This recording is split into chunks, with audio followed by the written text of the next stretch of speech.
Now, over here in the United Kingdom, a few years back now, shall we say, when I was at school, and sometimes you were off school, do you know what I'm saying? When you weren't feeling too well, and your mum was kind enough to let you have the day off because, well, you had an upset stomach, you know, the sort of thing I'm talking about. Well, there used to be a programme, right? And it was definitely how daytime TV used to be. You know, it was a lot softer, a lot easier, and it was called House Party. And basically, it was made by a regional television company called Southern. And what it had was a group of ladies, you know, women, all sat round a kitchen table, and the doorbell would go, somebody would pop in, and then they'd start a conversation. It might be about, you know, knitting or tea or making a cake or something like that. And it was very genteel fun. And it was a great way of getting debate, conversation, and making it look like people were literally living around near you and just popping in for a cuppa, that sort of thing. It appears, though, that Meghan Markle could have been inspired by her latest idea of looking maybe perhaps at some old episodes of that. As ever, let me explain. Neil Sean here in the very heart of London. Nice to have your company today. Hope you're keeping well. Just to give you an idea, they're redoing this area here, which is going to be very expensive flats. Can you see? Wow, I mean, where this is a stone's throw from Buckingham Palace, so don't think it's going to be cheap if you're going to be living here, you know.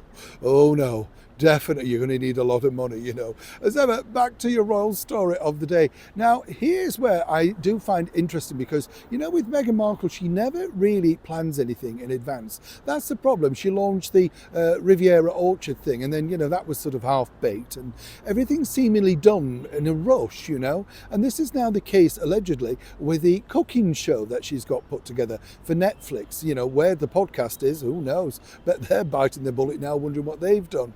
But what's interesting is that she has her eye on certain people, particularly in the entertainment segment. You know, we've got cooking, gardening, entertainment, and friends. No mention of family, of course. That will be way too tricky for Meghan to have, wouldn't it? I mean, who could she invite apart from her mother?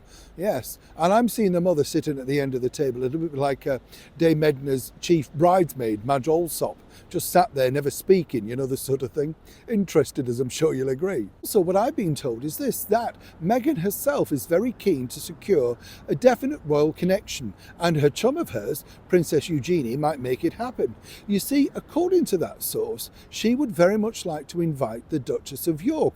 That's right, Sarah Ferguson. But as Fergie pointed out, that she wasn't necessarily that au fait with Meghan, and there seems to be a bit of a rock between the two of them. Meghan has ever wanted to build bridges for her own ends, one might suggest, thinks it might be a good opportunity to invite Sarah on to talk about her books, you know, the many books that she's written. A great opportunity to have a coffee, chinwag, bit of food, and of course introduce a real royal element to the proceedings. Now, as we all know, Fergie is not one to turn down the opportunity for self-promotion, and I say that with love. As a former host of This Morning, they tried her on there, and of course she's appeared on many different American shows throughout the years. Meghan believes that this would be seen as a positive step forward to rapprochement with the family. Somebody like Sarah, who has a back catalogue of difficult history within the monarchy, well, all she's doing, of course, is just sitting there chatting away, promoting her books. How difficult could that be? Why could anybody take offence at that? You understand now how this is working.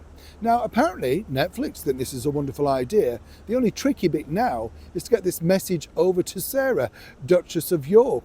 And as ever, there's one person that could do that, who was a good friend of Meghan Markle, Princess Eugenie. We're not quite sure exactly how chummy they remain now, but will she pull in a favour one more time for a former chum, as they say? It's a developing story. When I know more, you'll know more. Neil Sean, Grosvenor Square, London.